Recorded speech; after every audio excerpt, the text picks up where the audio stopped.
Hello, everybody, and welcome to the San Miguel Brief, a space for everyone and especially for our English-speaking community. I'm Maria, and today we have important local updates from San Miguel, but let's begin with exchange rate. The US dollar is currently priced at 60.88 pesos to buy and 70.51 pesos to sell. These figures may fluctuate through the day changes in global markets and local economic factors, so it's a good idea to keep an eye on updates. If you are planning to exchange money or make an international purchase, checking the last rate can help you to make a smarter financial decision. So just take this in mind if you are planning and making something really particularly important, or maybe go to another place, another city, visiting, and of course you need to watch the exchange rate before to have something, or maybe to buy a purchase or have something really big, and you could find the correct exchange rate at the moment, so it will be not surprising for anybody.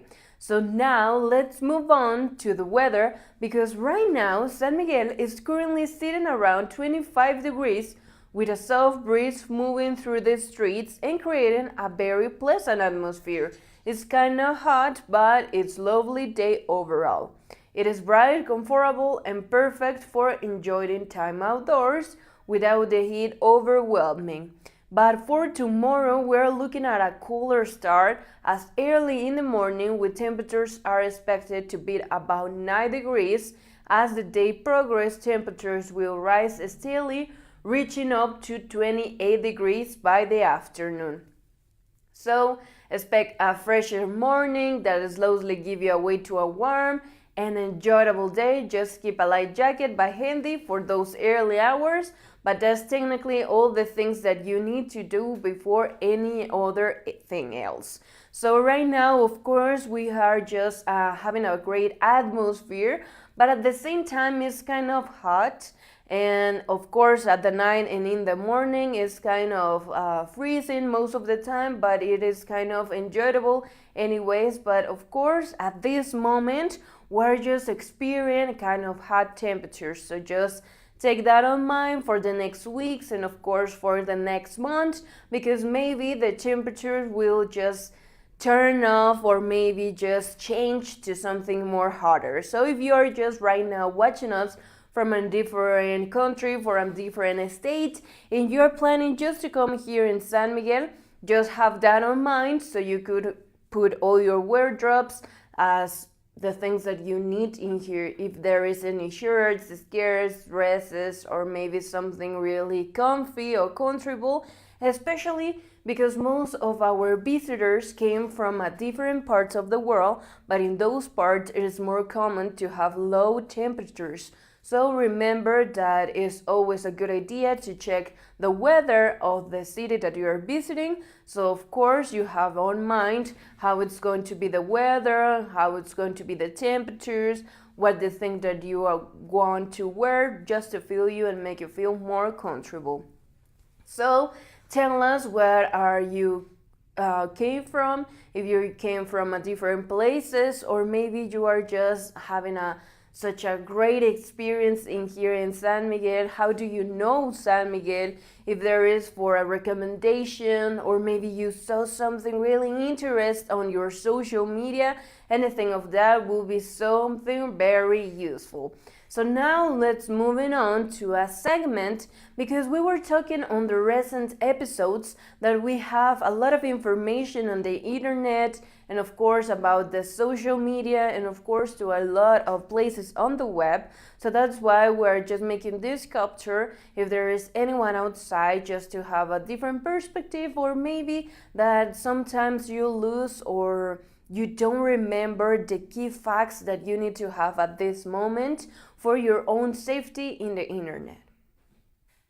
To Today, as our lives become more connected than ever, practicing safe internet habits is essential. The internet gives us access to information, communication, and opportunities, but it also comes with risk. Using strong passwords, avoid suspicious links, and protecting personal information are simple steps that can prevent cyber threats. It is important to think before sharing online and to be aware what not everything we see on the internet is trustworthy. Parents, educators, and communities all play a role in taking digital responsibility. A safer internet starts with awareness and smart choices. By staying informative and conscious, we can enjoy the benefits of technology while protecting our privacy and security.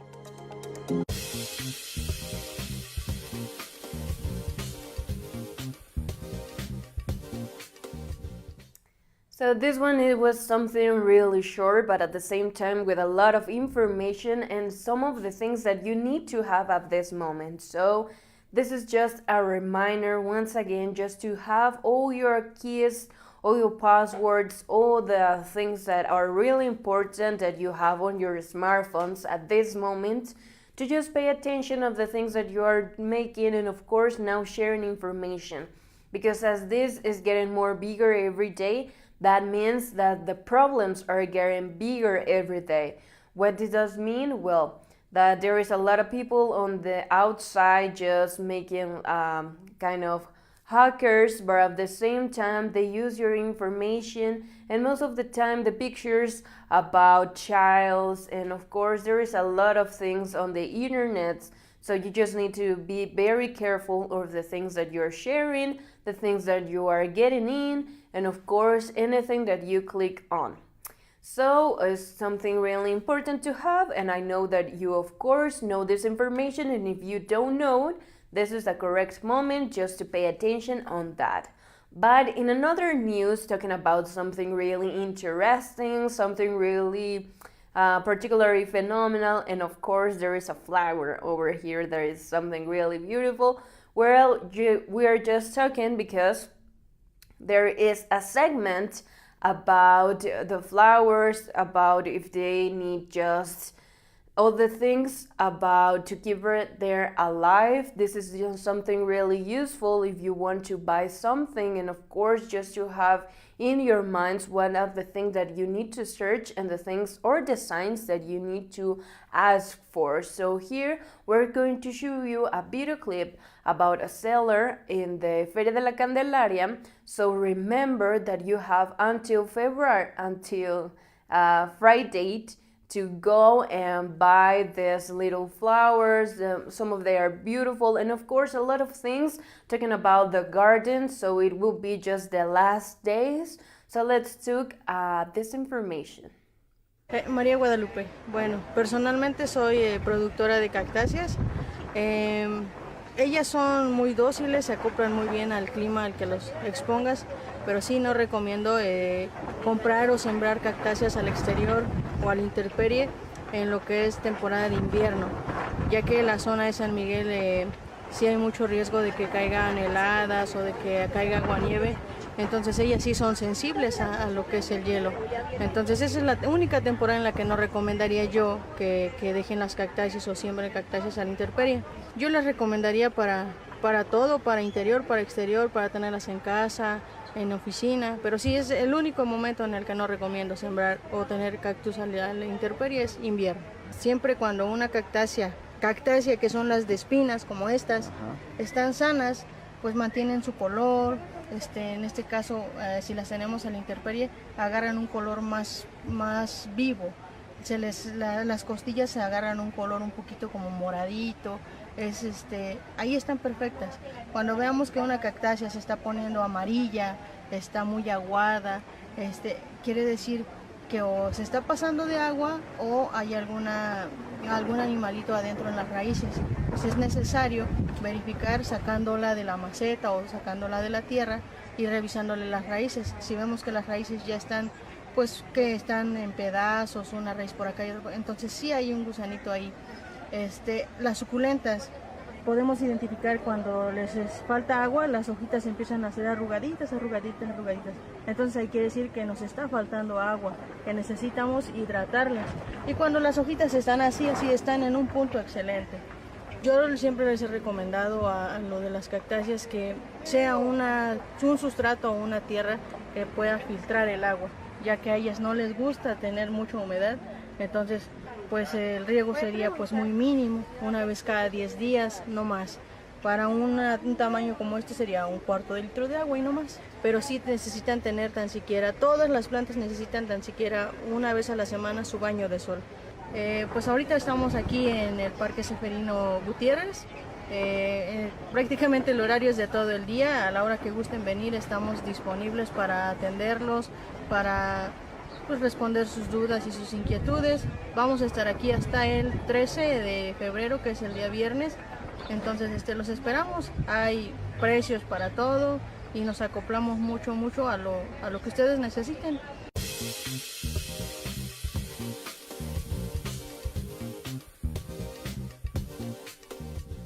So remember that you have just the last dates of going outside to this Feria de la Candelaria, our fair, where you can show and of course shop a lot of plants, a lot of trees, a lot of garden stuff. And as well, you already know some of the details and something interesting and of course informative if you are just going to these places to buy, so you could know where these plants have enough water or when they need water, of course when they just need the sunlight. Anything is something really useful. And at the same time, you can just, after this episode get to the end, you can come back and just put this segment again if you lose information or in case you want to repeat it. So this is something really particularly good. And of course, we just have this beautiful flower that came. Wow. That came from that fair, and it's something really beautiful, right? Yes. So if you're going there to shopping and making something really beautiful and just to buy a lot of flowers, because I know that whenever you are on those fairs, it's kind of difficult to not buy that much. But if you do, of course, just share that information with us or just put your photo in the comments, and that will be something really beautiful. So now we are just moving to another section that I hope that you really like it, because we're going to talk about some interesting facts about the human brain. Here is an incredible fact about the human body. The brain contains around 86 million neurons, each forming thousands of connections every second. These massive networks allow us to think, feel, move, and create memories at a astonishing speed. In fact, nerve signals can travel through the body at up to 250 miles per hour, faster than a Formula 1 race car. Even more fascinating, the brain uses about 20% of the body to tell 20% of the body's total energy. Depths making up only small fractions of weight. It'll never truly shuts off. While we sleep, the brain is busy organizing memories, repairing cells, and preparing the body for the next day. Scientists often say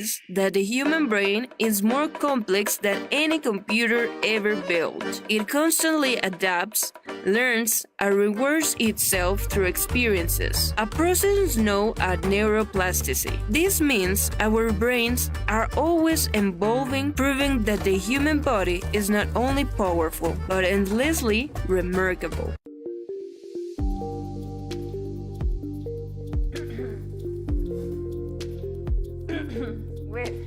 So in here you can see these quick facts that we have, this beautiful section. So I hope that you like this section and it's something particularly good.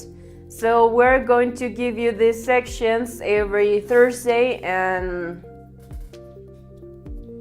Wednesday. Well, there are a lot of days when we are going to pass this section, because it's something really interesting. Most of the time, as we were saying, We don't know how much of our body is capable and how much of the things that our body is making on just in the same time. We were just talking about the human brain, and of course there is something really interesting facts, not just about our body, but about the life, the world, and some particularly important things that you may want to know, just so we could be conscious about the things that are around us and who we are. So now we are facing and passing to our section of Heads Up.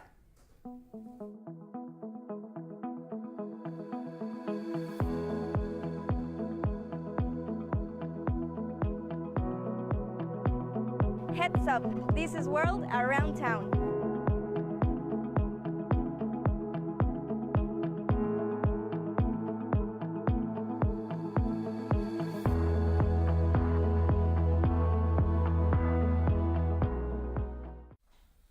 Hello everybody, here we are at the section of Heads Up. So the first announce that we have is A Room of One's Own by One Woman Show by Catherine Bryan. This on February 12, 13 and 14. And of course it will be tomorrow at 6 p.m. and on Saturday at 1 p.m. at Teatro Santa Ana. And last but not least, we have the second announce and is Jewels of the World Cinema. The music round, the director Sayati Rai. It will be at Teatro Santa Ana, and of course something really particularly interesting to know more about other cultures.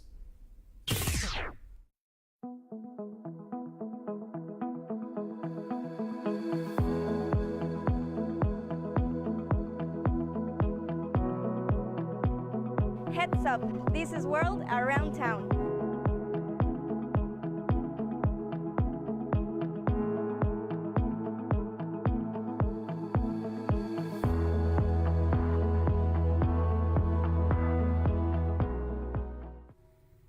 So I'm going to remember you our WhatsApp, that is 415-296-4668, when you can contact us if you want to participate, to bring some announce like this kind into the San Miguel Brief, or maybe you are just going outside your homes and you are on the street, you notice something really bad in bad conditions, or maybe something that is kind of particularly unusual.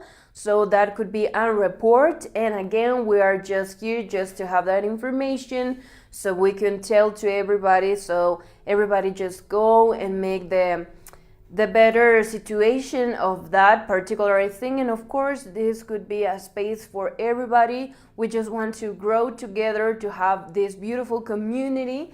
And if you want to participate, like to have something particularly interesting and you're just searching for a place so you could put your announce, just send us a message, talk with us about all the information that you have. And of course, that's more than enough. Or maybe you could take a picture, send us, and talk about the situation or the problem on the streets. So now, continue with national news. We have the port migrants are returning to Mexico amid ongoing family separations. Mexicanos que han sido deportados de Estados Unidos no solo sufren por la separación de sus familias, sino también porque tienen que volver a empezar desde cero en un país con problemas de seguridad y precariedad laboral. Vea usted esta nota de Alejandro Madrigal. Los mexicanos deportados enfrentan un doble desarraigo. Son expulsados de Estados Unidos y en nuestro país no logran reincorporarse a sus comunidades de origen debido a la inseguridad y la falta de oportunidades económicas. Muchos terminan quedándose en la Ciudad de México. En testimonios a Latinus, cuestionan que el Servicio de Inmigración y Control de Aduanas, el ICE, realice detenciones arbitrarias con total impunidad. Daniel Iniestra recuerda que pasó 3 meses detenido antes de ser deportado a México. Yo ahorita todavía tengo ansiedad durmiendo, tengo ansiedad caminando, aunque estoy en mi país, tengo esa misma ansiedad de que estoy viendo un policía y digo, ay, me voy del otro lado, o ¿qué hago? Porque lamentablemente el sistema ya nos hizo sentir el miedo. Desde muy pequeño, Daniel fue llevado a Estados Unidos. La mayor parte de su vida la pasó en Lynchburg, Virginia, donde trabajó como cocinero y también como instructor de box. Un día lo detuvieron por manejar en estado de ebriedad y a partir de ahí comenzaron los abusos. Fue detenido y encarcelado en Virginia, después lo trasladaron a Georgia, luego a Texas y finalmente fue deportado a México. Durante el primer año del segundo mandato de Donald Trump, el Departamento de Seguridad Interior reportó la salida de casi 3 millones de inmigrantes. De ellos, 2 millones se autodeportaron y 675,000 fueron deportados formalmente. New Comienzos ha recibido múltiples llamadas de auxilio, entre ellas la de Lili Payán, quien tras vivir más de 40 años en Estados Unidos, ahora ante el acoso de ICE, está buscando información para autodeportarse.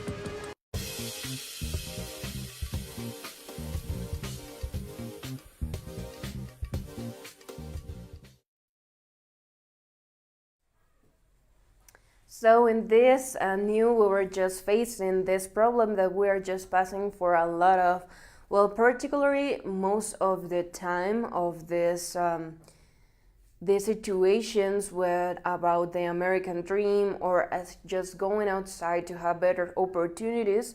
But of course, this is something that now we're facing to these months that we already passed. So of course, they were just talking about the situation that now they are passing. And some of the time, these immigrants don't go to these countries they just stay here in Mexico searching for better opportunities. So this is a report and the situation that they passed about this theme. So now we have authorities in Mexico City cancel for 2 months the first Mises-related death report in the country. Una buena y una mala. La buena es que aprobaron la reforma para reducir las horas de trabajo en una semana, de 48 a 40. La mala es que eso no significa que quien trabaje 5 días podrá descansar 2, como tanto le prometieron a la gente en el discurso inicial. Rapidito y por unanimidad, legisladores de todos los partidos en el Senado dieron luz verde a la reducción de la jornada laboral, que será gradual. Irá bajando de 2 en 2 cada año. Ahorita son 48 horas. En 2027 serán 46, en 2028 serán 44 y así sucesivamente hasta llegar a 40 en 2030. Aquí el tema es que no cambiaron lo más importante y dejaron el dictamen tal cual salió en comisiones. Ese mantiene la obligación de solo un día de descanso por cada 6 trabajados. Y no solo eso, aprobaron el incremento de horas extra que ahora pasará de 9 a 12 por semana con un máximo de 4 horas extra al día. Los pagos de esas horas extras serán del doble.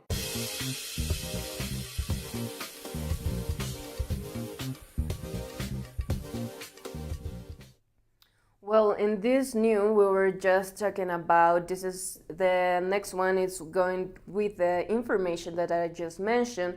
But in this is something that now we're just facing, talking about the job and of course some changes on the hours and of course about the salary. So we hope that the situation is better for everybody. Tell us your opinion about this theme and what do you think about the changes that they are making, especially in this area. So into the last one new, we are just talking again about the authorities in Mexico City that cancel for 2 months the first Mises-related death reports in the country. Ahora nos enteramos que ocultaron la primera muerte por sarampión en la Ciudad de México durante 2 meses. Este martes en conferencia, Nadine Gassman, secretaria de Salud, contó que una menor de 14 años murió en diciembre de 2025.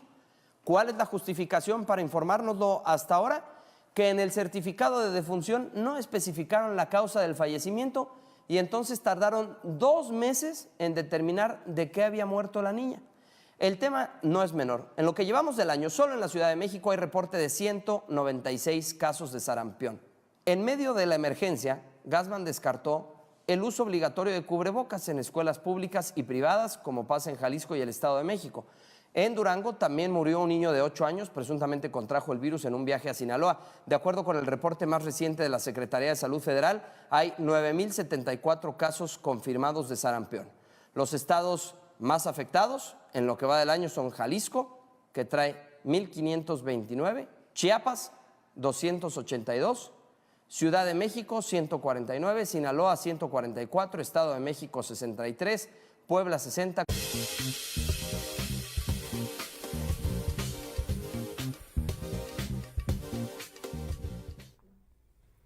So now with this new, of course, we were just mentioned that now we're talking about problems of health.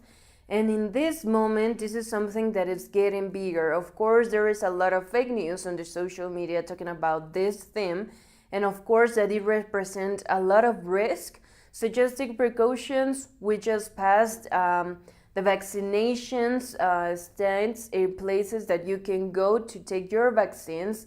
And otherwise, just don't be, because most of the time we just think that maybe this is going to be something particularly similar to COVID, but of course we don't want to pass about that situation again, but it's something really help us just to have your precautions and again make something that makes you feel safe and just, I mean, we're talking about the health. Sometimes it's kind of complicated. Sometimes it is a more important thing that you need to attempt because without health, we can make anything else. So, of course, we're going to give you the scroll and the schedule about all these graphics about how it's getting bigger or maybe lower, but we hope that it's lower into the next months and, of course, to the next weeks. But just make all the things that you need to make, the things that you already know, because we're going to share more informations, all the things that you need to make so you can pass about any risk of this kind. And of course, if you want to have more information, you can join us every Monday through Friday at 6 p.m. And of course, we're going to share more details, more news, and more all the things that you need to make before anything else so you can have any about this sickness. So this is everything for today's episodes, but I hope to see you tomorrow because tomorrow we're celebrating our 17th program.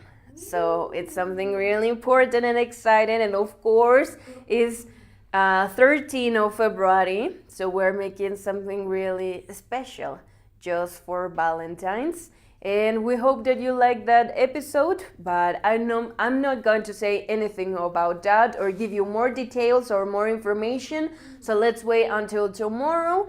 And this is everything for today's episode.